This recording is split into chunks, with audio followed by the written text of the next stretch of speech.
I mean, I see what you mean, but I think it's wrong. What's up, guys? I got Pencil here, and here we are to do a quick little breakdown and discussion on whether or not Yuji Itadori's domain expansion, the currently unnamed domain expansion of the main character of Jujutsu Kaisen, was worthless or not. And it's complicated, yet not too complicated, so let's not waste any more time. Let's hop right into it. Editing me, are you ready? 3, 2, 1, go. What's up, guys? The guy with a pencil here. Fun fact, I do happen to have it on me and keep it on me at all times. And another fun fact, Yuji Itadori's domain expansion has been a topic of hot debate. Mainly because this is the matchup changer. This is the thing that sort of allowed Yuji to solidly slide into people's top 10. This is the thing that Yuji's kind of been missing. Even with him getting anti-domain tech, simple domain as anti-domain tech has kind of never been the most effective thing out there. It always needs supplements or ends up breaking. And also, just a lot of characters would domain diff Yuji, even if he did have simple domains, since he'd have to hold a simple domain stance, since he never showed mobile simple domain like what Kusakabe or Miwa had to offer. But with him getting his own domain expansion, everyone was excited. Everyone was going crazy. Everyone was really excited to see it, especially considering it is the cliffhanger of 264 and leads into the strange, mysterious place. And then 265 is a further elaboration on it, even if it is very, very vague. But naturally, with the Shinjuku Showdown coming to its decisive end in chapter 268, with us cutting away from the battle, Sukuna's demise, a lot of people have been looking back on Yuji's domain, his still unnamed domain, and being like, what's the point? Mainly because of one thing. We get told in 264 that ultimately Sukuna's walking on a wire's edge. Like, he literally admits, when the target of this Mantle's curse technique is the boundary between my soul and Mega Fushigro's, it's deadly to a fully fleshed curse like me. But what does it matter if it doesn't hit? That's specifically why Yuji Itadori goes for a domain expansion, right? It's like it was a sure hit effect, right? A sure hit, sure execute effect, right? So like the moment this pops off, it should be GG's, right? Right? Yeah, but then we get to 267 and it hits and it literally doesn't do it. Like, notably, in the TCB translations, Sukuna says something different. I'm using the John Worry official translations because I don't love myself. But in the TCBs, I do believe it says, like, he literally is one soul dismantle hit away from getting exercise from Megami's body. And we see it land, and it does genuinely nothing.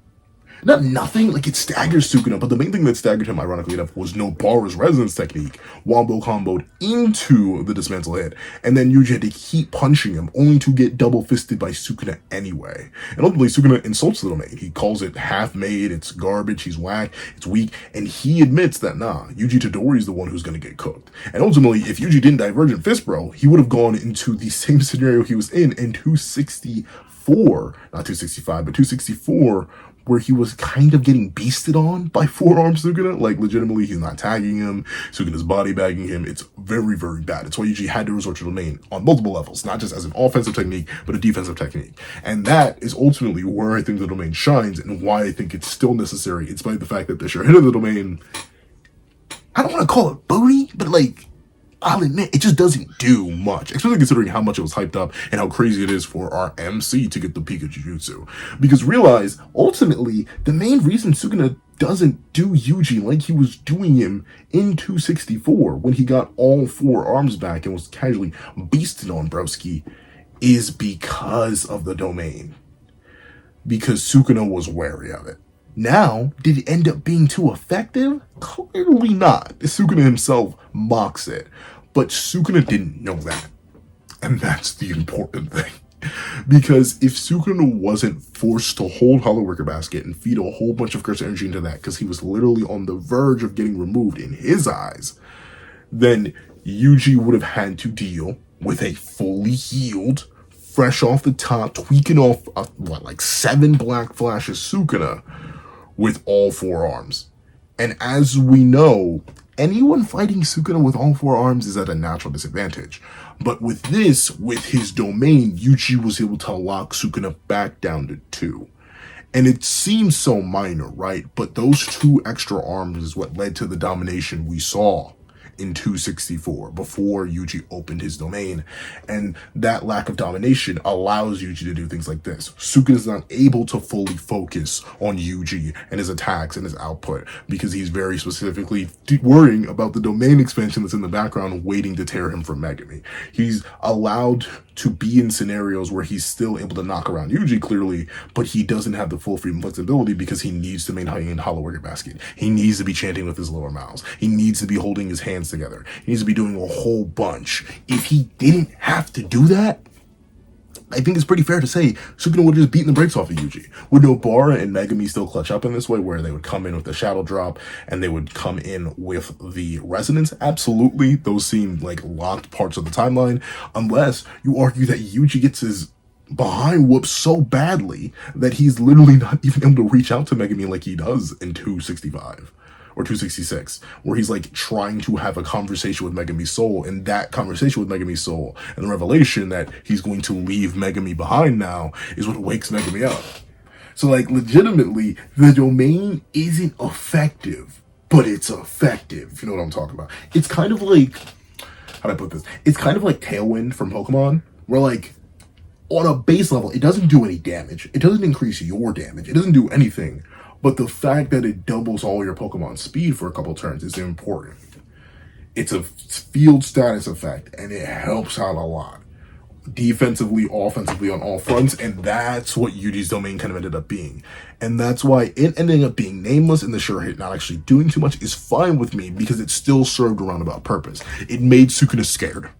That's the big thing. And really, I'd have to say the last chunk of this battle, the last chunk of the Shinjuku Showdown was mostly mind games. From Todo to Gota's entrance to Yuji's entrance. Everything, everybody was definitively starting to just straight play mind games with Sukuna. Really add on to that mental stack, really start to overtax his brain, really start to make him think as hard as possible and work as hard as possible to do the bare minimum.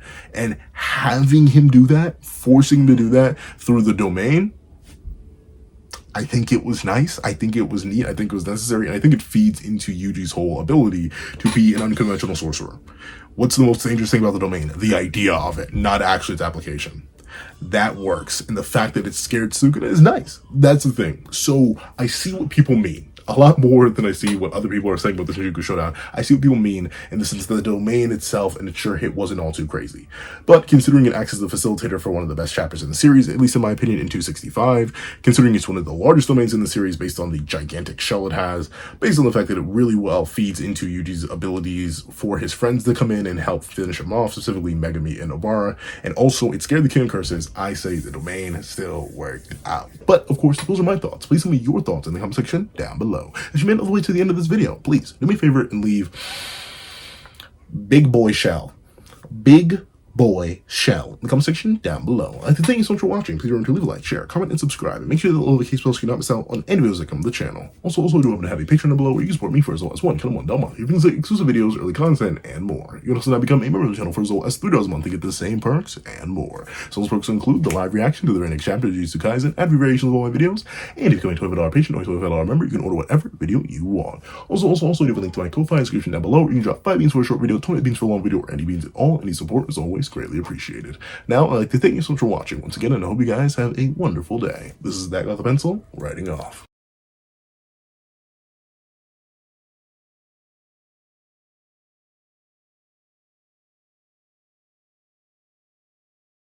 I'd like to give a thank you to our $3 members: Sarah, Greyhound, Eternal Flame, NMA, Real Rare, Red Wolf 4765, Paris Arnold, Astro, Brandon Payne, and G Prosper. And I'd like to give a thank you to our $5 patrons: Sean, Midnight Lord 21, Kevin, Encarnacion, Josh Brown, Igneal Lind, and A+A. And I'd like to give a big ol' thank you to our $7 members: Autumn Mornings Lazo, Fine, Zombie Hunter, and Austin Wimberly. Then I'd like to give a thank you to our $10 members: Robbie Uchiha, Jay Warrior, and AZ Void. Then I'd like to give a big ol' thank you to our $10 patrons: Overlord Zero, Joaquin Munoz, and Idem Okami. And I'd like to give the craziest, juiciest, most next-level, quadruple, sloppy, toppy, next-level superhuman in beyond this world kidney having thank you to our $100 patron, or That Guy with a Pencil tier patron, Calvin Elder.